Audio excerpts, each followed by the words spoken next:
Salut à tous, j'espère que vous allez bien. Cette vidéo, on va parler de migration des pièces. Donc, tout d'abord, pourquoi on va faire une migration des pièces, des crypto-monnaies de V1 à V2? On va répondre à ça. Donc, ça dû à plusieurs causes. Premièrement, on peut créer un token et que le total de supply est tellement énorme. Pourtant, pour avoir la confiance des investisseurs, il faut qu'on bloque le pool de liquidité. Lorsque ça bloqué, les investisseurs se sentent en sécurité que vraiment les développeurs ne peuvent pas enfouir avec la caisse. Alors, ça c'est le premier cas. Donc, on bloque le pool de liquidité pour regagner la confiance de la communauté. Et après, maintenant, on constate qu'avec le total de supply qui est tellement énorme, on va avoir du mal à vraiment prendre de la valeur. Donc, ils vont décider du coup à migrer vers la V2 pour pouvoir réduire le total de supply pour que la pièce en question puisse prendre de la valeur. Une seconde cas aussi, on peut par exemple avoir des problèmes avec le contrat. Si le contrat a des problèmes, là, obligatoirement, il faut que vous migrez la pièce vers la V2 pour se sentir en sécurité, pour ne pas avoir des problèmes avec le hacking ou encore certains problèmes. Si le contrat a un faille, les malfaiteurs peuvent en profiter pour vous mettre à plat. Alors, certains cas aussi, la pièce peut, par exemple, la crypto-monnaie, les développeurs peuvent décider de développer leur propre blockchain, de créer leur propre blockchain. Alors là, ils peuvent décider de migrer, de faire une migration pour pouvoir intégrer dans leur propre blockchain. Donc, alors, quel est le cas majeur, quel est le problème qui est lié à la chute lors de la migration? Selon moi, je crois que c'est un aspect psychologique, puisque c'est quelque chose qui joue psychologiquement avec les investisseurs, surtout les novices. Par exemple, si la pièce, la crypto-monnaie, les développeurs ont décidé de faire une migration vers la V2 et ils vont essayer de réduire le total du supply. Prenons notre exemple, tu avais acheté $100 et tu as reçu 100 milliards de pièces. Et lors de la migration, tu te retrouves avec 2000 pièces ou bien 20 000 pièces. Alors, pourtant, l'objectif n'était pas comme ça.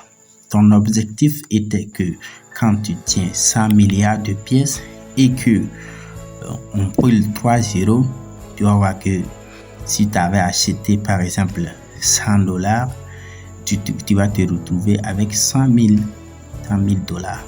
Et là, si tu te retrouves après migration avec 2000 pièces, ça signifie tout simplement que même si on ne brûle pas 3 zéros, on ne parle pas de 3 zéros, on parle maintenant de $1. Même si on arrive à atteindre $1, tu n'as que 20 000 parce que tu avais 20 000 pièces. Donc, tu n'as que 20 000 $. Ou bien si vraiment après la migration, tu étais retrouvé avec 2000 pièces. Donc, si on atteint $1, toi, tu as 2000 $. Donc, certains vont dire que non, la crypto-monnaie ne peut pas arrêter en $1, il va passer tout ça. Mais les novices ne voient pas ça. Donc, moi, je vous parle en tant que nouveau, parce qu'il y a des anciens que je vois depuis il y a longtemps, depuis il y a très longtemps, je voyais des gens qui sont là-dessus, ils ont compris le manœuvre, mais nous, les novices, donc ça peut jouer psychologiquement chez nous. Alors, si tu te vois avec 2000 pièces, très vite, tu vas liquider. C'est vrai que tes $100 sont toujours là, mais l'objectif qui n'était pas à $2000 va jouer tellement négativement dans ton comportement et du coup tu vas libérer. Donc c'est ce qui fait que lorsqu'on fait une migration, ça va créer une fuite sur les novices et ils vont quitter le marché. Donc beaucoup de personnes vont quitter le navire après migration. Et s'ils quittent le navire, vous allez voir que soit ça chute, soit ça va stagner. Donc j'espère que je me suis fait comprendre. Donc certains vont dire que non, ce n'est pas le cas, mais si après analyse, vous allez trouver que vraiment c'est ainsi. Donc j'avais parlé à ça avec un développeur et il a décidé de réduire peu. Donc il ne faut pas, après migration, si vous réduisez trop et que la personne se retrouve avec 20 000, là c'est pas très cool.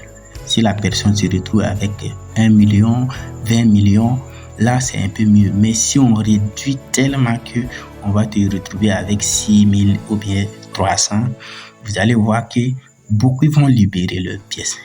Vraiment. Alors, c'est ce que moi, j'ai constaté.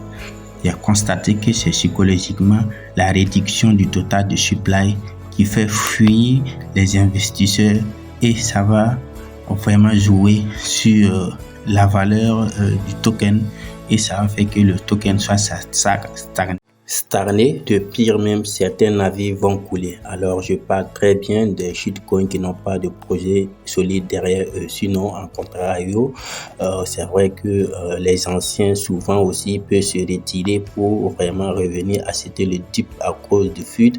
Mais vraiment, ceux qui sont toujours adaptés, on verra que le marché va reprendre à la hausse sans problème. Alors, dites-nous ce que vous en pensez dans ce cas majeur qui est de partout et les gens s'y interrogent pourquoi.